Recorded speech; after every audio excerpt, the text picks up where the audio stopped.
Na semana em que o governo mais precisava da base, veio a traição do Centrão. O decreto do IOF foi derrubado na Câmara numa votação relâmpago. Quem comandou tudo foi o Hugo Motta, o presidente da casa. Ele não avisou o Planalto, não ouviu a base e não negociou. Simplesmente pautou a votação e colocou um deputado bolsonarista como relator. O resultado foi uma estrondosa derrota para o governo. Só 98 votos a favor e 383 contra, incluindo a maioria dos partidos que controlam ministérios. União Brasil, MDB, PSD, PP, PDT e Republicanos. Todo mundo votou contra. Mesmo com cargo, mesmo com espaço no governo, a base agiu como oposição. E a conta dessa traição é pesada. Bilhões de reais a menos na arrecadação do governo. Pior do que isso, é a prova de que o Planalto não controla nem a própria base. Para completar, o Senado ainda aprovou o aumento do número de deputados federais de 513 para 531. Mais cadeiras, mais barganhas e mais emendas. É o Centrão reforçando seu poder, estado por estado. Hugo Motta é o nome do momento. Para alguns, é o novo líder de um Congresso independente. Para outros, é o traidor do Brasil. Sexta-feira, 27 de junho de 2025.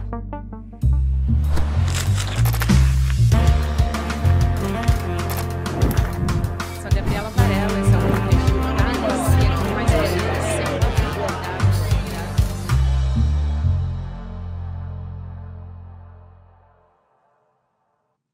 Olá, seja muito bem-vindo, seja muito bem-vinda. Eu sou a Gabriela Varela, esse é o Videocast em Detalhes. Aqui sempre com um convidado, uma convidada, a gente analisa uma temática.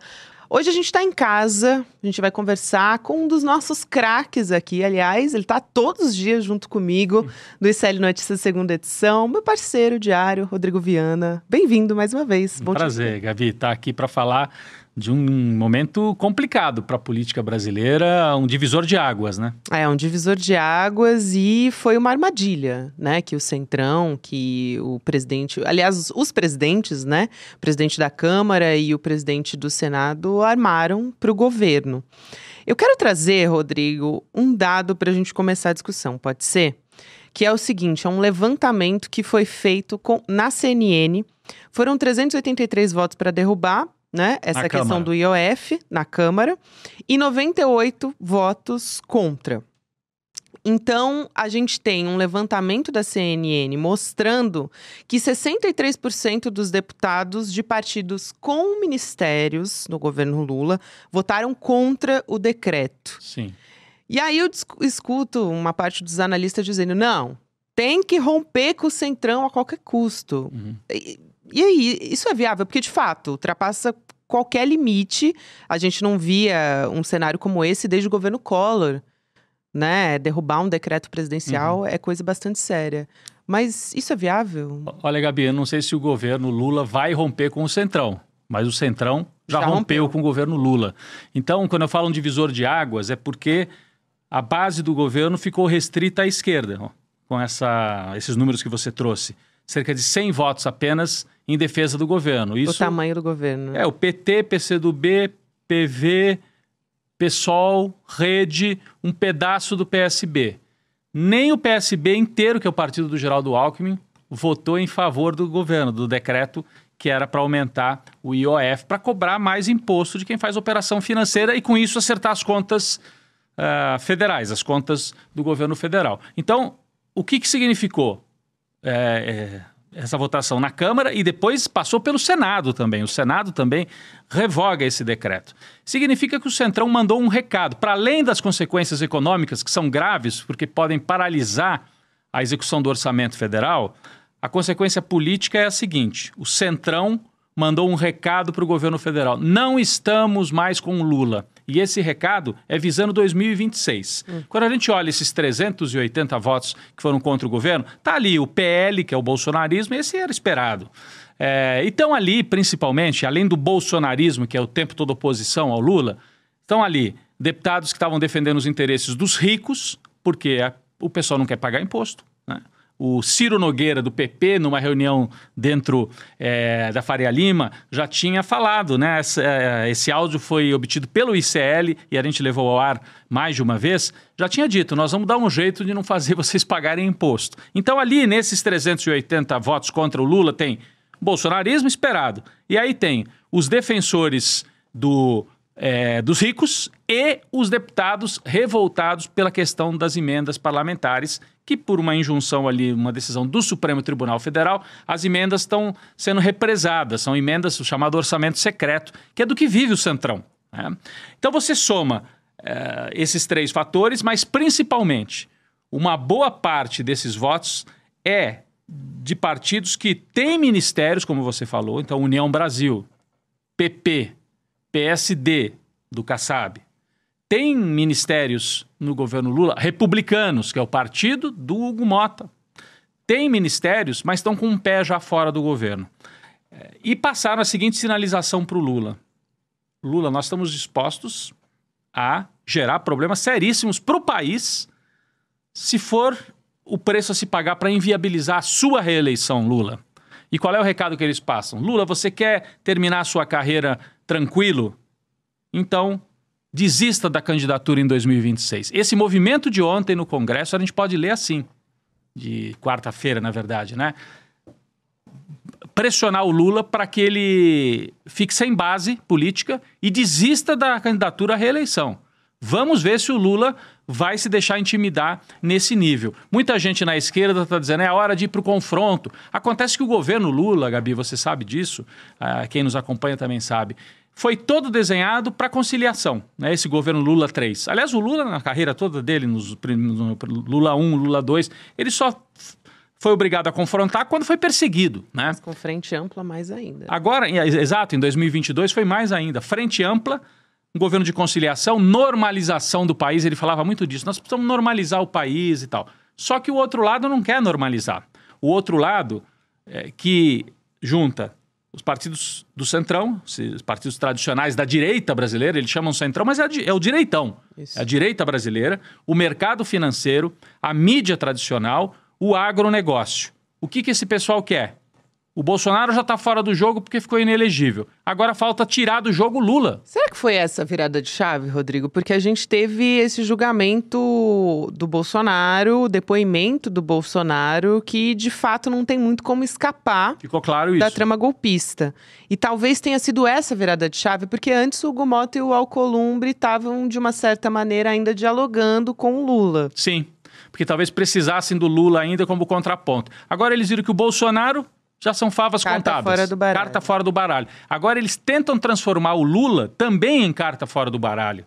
Por quê? Se você tira Bolsonaro e tira Lula, fica o cenário perfeito para essa direita tradicional, repito, mídia, Globo, Folha, os neoliberais, mercado financeiro, Centrão, agronegócio. Fica o cenário perfeito para eles construírem uma candidatura, que seria o Tarcísio de Freitas, que fale assim, não, ele nem é bolsonarista mais, é uma candidatura para o pós-Lula e para o pós-Bolsonaro. E o que seria essa candidatura do Tarcísio nesse desenho? Um governo Temer 2. O que é o governo Temer 2? Lembra da ponte para o futuro? Que a gente falava era pinguela para o passado? Isso. Que a turma do Temer apresentou quando foram para o golpe contra a Dilma. Temos um programa. Qual era o programa? Privatiza, faz reforma da Previdência, tira direito trabalhista, né, abre a economia. Eles querem repetir isso. Então, privatizar mais ainda. Porque com o Bolsonaro não deu muito certo. O Bolsonaro não deu certo. Então, com o Bolsonaro não deu certo, seja por incompetência, seja porque o Bolsonaro queria disputar a eleição e não podia desmontar todos os programas sociais. Senão ele não tinha nenhuma competitividade. Então, esse setor quer uma candidatura pura, que não precise negociar com o bolsonarismo e que não precise negociar com o Lula, muito menos com o Lula. Com o bolsonarismo, eles ainda têm que fazer algum tipo de mediação, porque precisam dos votos bolsonaristas para garantir uma eleição do Tarcísio. Mas é para um programa neoliberal de privatizar Petrobras, Banco do Brasil, Caixa Econômica Federal, tudo que até agora não foi privatizado. Se essa turma ganha em 26, eles vão para cima. Privatizar tudo, tirar mais direitos trabalhistas, fazer uma outra reforma da Previdência para que ninguém se aposente nunca mais no Brasil. Então, esse é o programa que está aí. Para isso, eles precisam inviabilizar o Lula. E o recado de ontem foi, Lula, o seu governo, a partir de agora, é um governo que vai ficar inviabilizado, se depender do Congresso Nacional. Então, é um momento muito, muito grave. O Lula ainda aposta em algum tipo de negociação. Qual seria a saída? Tem algumas aí, né? Para tentar romper esse cerco, Gabi. Isso. Eu quero depois entrar nessa questão de como vai ficar para a extrema-direita, como é que fica Bolsonaro no final do mês. Tem um ato para o Bolsonaro, vai ter governador ali, o próprio Tarcísio vai estar lá. Mas antes disso, também, a gente está falando de sangrar o governo Lula, né? Sim. A maneira como eles escolheram fazer isso, eu acho que é muito forte, né? Tem uma série de recados políticos Sim. ali. Então, a votação virtual, o Congresso estava completamente esvaziado para a derrubada desse decreto. Mas, normalmente, essa votação virtual é pauta de consenso Só entre pauta os deputados, de consenso, né? Agora, Hugo Mota, ele resolve pautar isso de surpresa, avisa pelas redes sociais, sem conversar com as lideranças do governo, né, sobre essas pautas. E isso foi articulado também porque um líder do Centrão, a gente até falou, conversou em off, Com aspas, o Globo. ali, com o Globo, e disse, nós vamos fazer o governo Lula ficar de joelhos. E fizeram. Fizeram. Então, e além disso, ele botou um relator bolsonarista, Isso. né? Um relator bolsonarista na Câmara para relatar esse caso. Que é uma afronta. É uma afronta um ao recado governo. muito claro, né? Por isso que eu digo, é mais do que impor uma derrota, Isso. é mais do que mandar um recado assim, ô Lula, conversa lá no Supremo para liberar as emendas. que Não nós é estamos... só uma queda brutal na arrecadação. É também. é bem mais do que isso. É um recado na linha de Lula, acabou. Se você pretende encerrar sua carreira com alguma paz, desista da reeleição, Lula. É isso que eles estão dizendo para o Lula. Senão, Lula, você vai querer disputar a eleição no confronto, na conflagração, quem sabe você ganha, mas vira Dilma de novo. Porque já é um cheiro de golpismo como eles fizeram com a Dilma. Então, imagine que o Lula enfrenta essa situação, vai levando no banho-maria, com mais derrotas do que vitórias, mas lá no fim ainda consegue ganhar a eleição. Como é que governa, Gabi? Como é que governa depois? Então, ou o Lula muda a chave, né? Altera e aceita, não, o meu figurino, eu encomendei o terno para um governo de coalizão e de consenso. Rompeu-se, não pelo lado do Lula, rompeu-se pela direita, porque a direita quer um governo puro dela, que não precise ter o bolsonarismo dá só os votos, mas quem governa? A turma do Temer, a turma do Kassab, a turma do Tarcísio, a turma da Faria Lima, com um programa neoliberal que não tenha que ter nenhum tipo de mediação. Mas o Lula também cede, também tem juros altos e também tem um pouco de uma doutrina ali também aceitando certos acordos que a gente poderia chamar de linha liberal, verdade. É um governo de frente ampla. É um governo de frente ampla.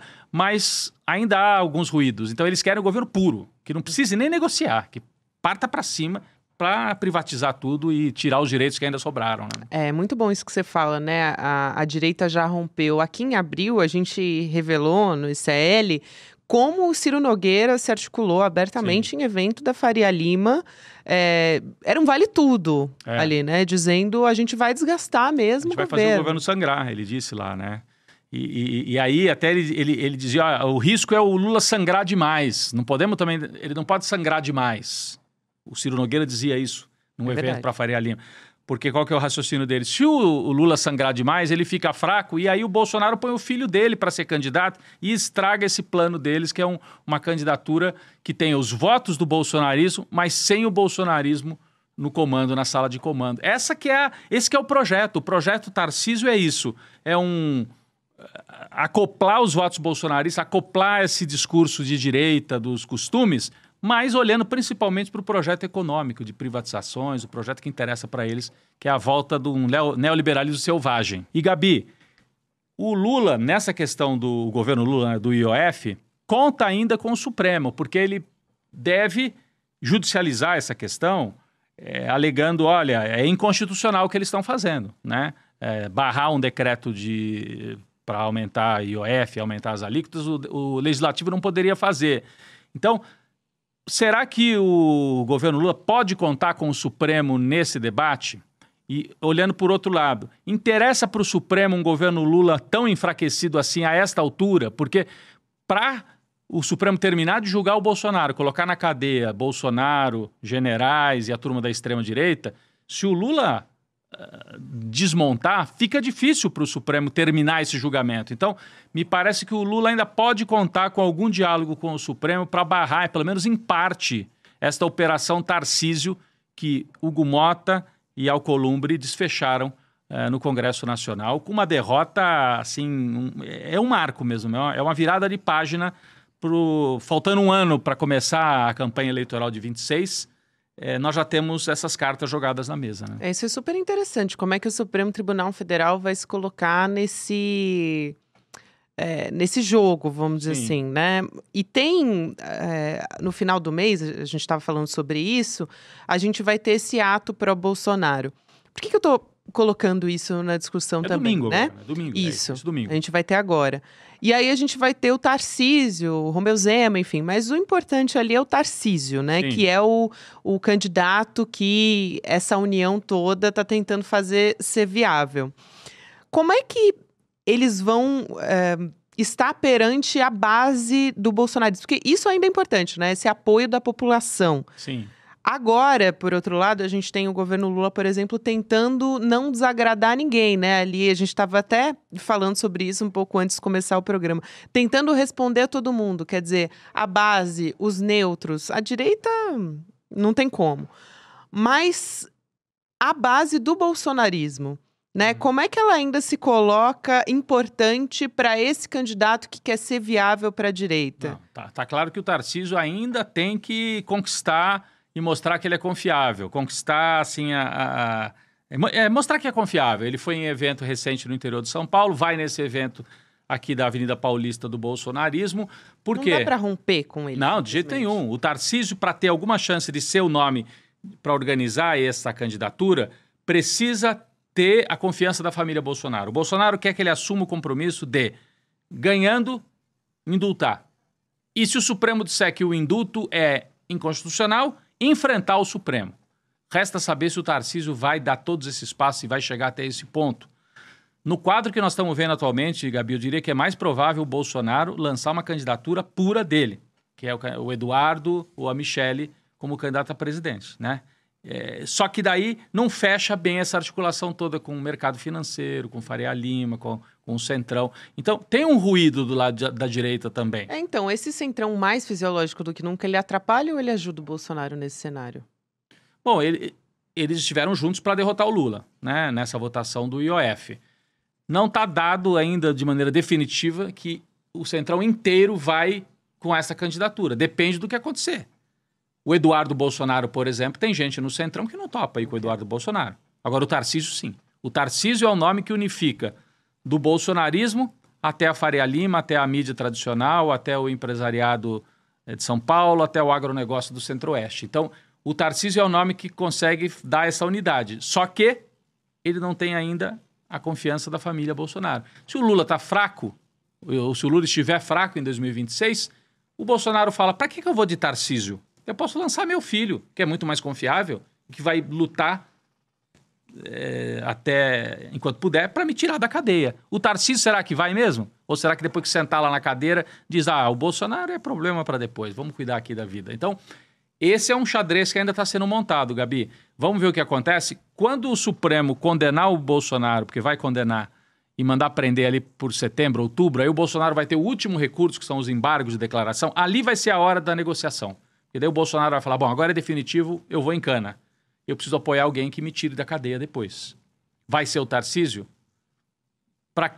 Não, o Tarcísio não está assumindo publicamente, então eu vou com meu filho.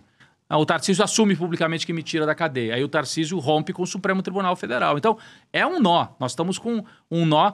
O governo é a peça mais frágil nesse momento. Mas o Lula é muito hábil. E aí o Lula tem dois caminhos, Gabi. Manter tudo do jeito que está, fazer de conta que não aconteceu nada. Não, o Centrão me derrotou, mas eu vou continuar tentando negociar e arrancar pedacinhos que eu ainda consiga manter ao meu lado. E se ele fizer isso, é capaz que ele consiga ainda chegar em 2026 e ainda ganhar a eleição. Se ele conseguisse, por exemplo, passar aquele projeto dos 5 mil da isenção reais até 5 mil da reais. isenção. O problema é, nesse cenário de confrontação, o Lula pode até ganhar na Bacia das Almas, como a Dilma ganhou em 2014, mas governa depois, porque a Dilma ganhou e não governou. A oposição perdeu e já foi para o golpe. Então, acho que se a gente tiver um clima de confrontação, o Lula, pelo perfil dele, vai avaliar, eu vou para o confronto, eu vou virar um Getúlio Vargas, que foi cercado e acabou saindo do poder da maneira que a gente sabe, cometeu suicídio, ou eu vou virar um Jango, que vou ser cercado e depois vou ser derrubado, eu vou virar a Dilma, ou eu prefiro me retirar, encerrar o mandato e não entrar nessa bola dividida, porque eu tenho a minha biografia para preservar. É acho que isso que está ainda sobre a mesa. O Lula, o perfil dele é negociador. Eu acho que eu ouço as pessoas dizendo, agora é a hora do Lula ir para o confronto, mas isso contrariaria toda a história do Lula. Ainda mais nesse cenário que vai se desgastar ainda mais, né? Aos 80 anos, ele está disposto a travar uma guerra de vida ou morte? Ou aos 80 anos ele vai retirar o time e não ser candidato em 26? Eu acho que o Centrão aposta nisso. Demos uma pancada no Lula para ele botar a cabeça no travesseiro e pensar, vale a pena eu ser candidato em 26 para ter que enfrentar um inferno de 4 anos depois, mesmo que eu ganhe?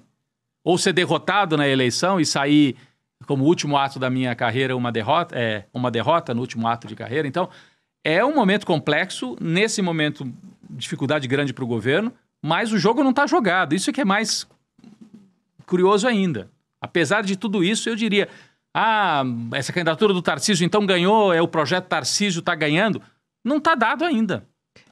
Já houve, no momento, né, a gente está falando, claro, de um caso muito grave, o caso mais grave do Lula 3, vamos dizer assim, e talvez um dos mais graves da história, porque a gente só teve algo parecido com isso em 92, com o Collor. As vésperas do impeachment do Collor. As vésperas do impeachment, não dá para esquecer disso, não dá para desprezar. Mas a gente já teve o mensalão, a gente já teve o Lula sendo preso, a gente já teve outros momentos da história que falaram, não, agora acabou pro Lula. Acho que não dá para desprezar essa habilidade que ele tem de virar o jogo nesses momentos, né? Claro, Gabi, eu acho assim, a história do Lula mostra que ele é capaz de, né, conseguir viradas incríveis, né?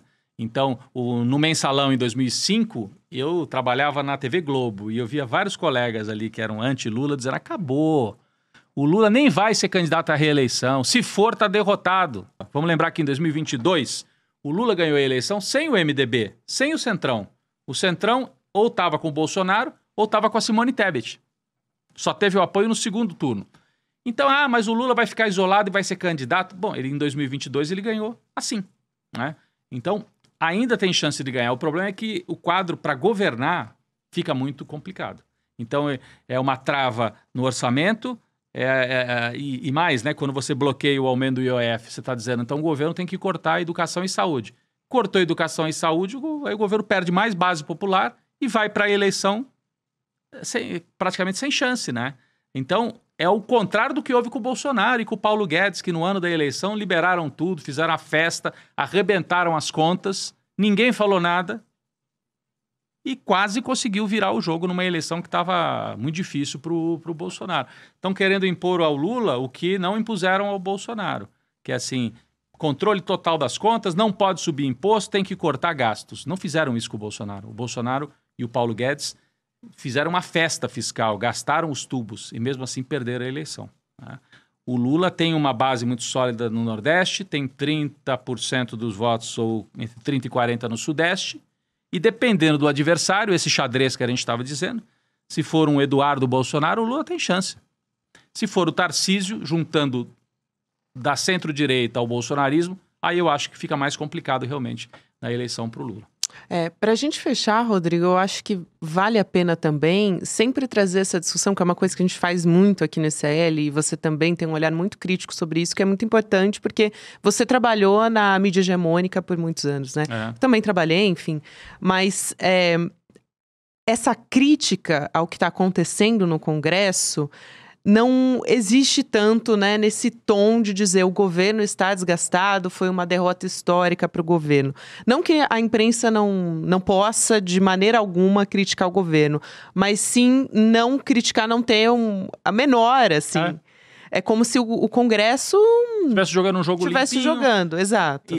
O que você está dizendo é o seguinte, a mídia mancheta assim, mais uma derrota para o governo Lula. Não se fala da manobra, ou não se fala com a devida ênfase, essa manobra que o Hugo Mota fez, colocando a votação correndo, rompendo acordos.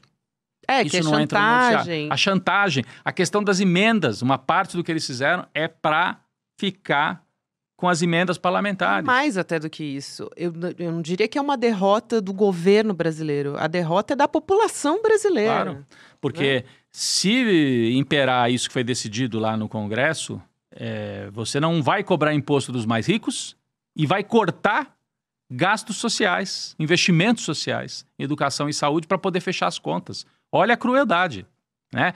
E com o discurso, não, mas é porque o Lula está havendo descontrole de contas. Quem fez o descontrole de contas foi o Paulo Guedes. O Haddad e o Lula estão batendo recorde de arrecadação, não tem descontrole de contas nenhum. Acontece que tem um compromisso histórico do Lula de fazer os programas sociais e manter e retomar os programas que foram encerrados pelo bolsonarismo ou reduzidos. Então, e a mídia está embarcada nesse discurso porque ela é parte do projeto Tarcísio. O projeto Tarcísio passa pelas redações da grande imprensa. Projeto liberal para o Brasil, sem os extremos, sem o Lula, e como se o Tarcísio não fosse bolsonarista. O Tarcísio é bolsonarista, veio do bolsonarismo, está no caminhão de som do bolsonarismo, o bolsonarismo xingando o STF e o Tarcísio está lá junto. Ah, mas ele é mais moderado. Moderado em quê? Né? Então, é o projeto Tarcísio, com apoio dessa mídia, e por isso que eles bombam essas manchetes e tentam desgastar ainda mais o Lula. Eu fico até surpreso do Lula ainda ter 40% dos votos, né? Vai para todas as pesquisas, o Lula nas cordas, o governo com 100 deputados apenas de apoio no Congresso e tem 40% na pesquisa eleitoral para o ano que vem. Então o Lula não está derrotado ainda para 2026, mas está no momento mais difícil, sem dúvida, do governo dele. Eu acho importante para a gente, né, encerrar, a gente dar esse recado final, porque eu acho que essa comunicação não tá chegando nas pessoas, né, do que de fato estava em jogo, quando não é uma guerra que se armou só contra o governo brasileiro, né, é contra a população também. E é em nome de um projeto de fazer um novo governo Temer, olha só, gente. Destruir direitos trabalhistas que ainda sobraram, destruir Previdência e privatizar o que sobrou do Estado brasileiro. É esse o projeto. E um Temer, novo projeto Temer pós-governo Bolsonaro. Isso. O que é mais grave. Mais grave, porque vem junto com uma agenda extremista, né? Varrendo tudo. Vai ser arrasa quarteirão. Eles vão vir com mais apetite, se der certo, com voto, né? Legitimados pelas urnas. Então é gravíssimo o momento que nós estamos vivendo. É uma operação da elite brasileira como poucas vezes a gente viu. Não está escrito que vai dar certo, mas eles estão em pleno andamento. E essa votação lá no Congresso fez parte dessa operação. É isso. E o alerta a gente está fazendo aqui também, né? Tá bastante claro. Rodrigo, bom demais te receber aqui. Volta mais vezes, eu adoro. Eu sei que tem urgente, à tarde. A gente fica com a tarde aqui no ECL tomada, mas é sempre muito bom te receber aqui. Para mim também é muito bom, Gabi, poder ter esse momento de análise, né, de troca aqui, com um pouquinho mais de tempo, é o que é o papel do Em Detalhes, né? Poder detalhar um pouquinho mais a notícia. É isso aí. Valeu, obrigado. Obrigada a você. Até mais. Quero te lembrar que nesse final de semana, no domingo, a gente vai ter a aula aberta com o Eduardo Moreira. Investir é para todos. Então, você que não fez a sua inscrição ainda, aproveita essa transição de um programa para o outro e vai em detalhesicl.com.br, coloca o seu e-mail que você vai receber as informações todas, os spoilers do que você vai acompanhar nesse domingo. Vai ser 8 horas da noite, ao vivo, online e de graça, o que é mais importante de tudo, né? Então, você vai aprender os erros mais comuns, como começar a investir do zero. Se você não tem nenhuma informação, não se preocupa, esse é o seu momento. Depois não vai dizer que eu não avisei. E a gente está de volta na segunda-feira. Nas plataformas de áudio, você também pode acompanhar o Em Detalhes todos os dias da semana. Até a semana que vem. Faltam só 2 dias para nossa aula Investir é para Todos. Uma aula fácil, rápida e muito prática. É de graça participar. Uma coisa que não é muito comum acontecer. As pessoas aí cobram fortunas para ensinar menos do que eu vou ensinar nessa 1 hora de aula. E a gente se vê daqui a 2 dias. E aí, Chico, vamos me incorporar, amigo? Velho, agora. Rapaz, que estampa é essa, rapaz? Gostou? Comprei na loja de CL. Pô, entrar agorinha. Vista a coragem. Leve a luta com você. Camisetas da comunidade mais corajosa do Brasil. Acesse souicl.com.br e garanta já a sua.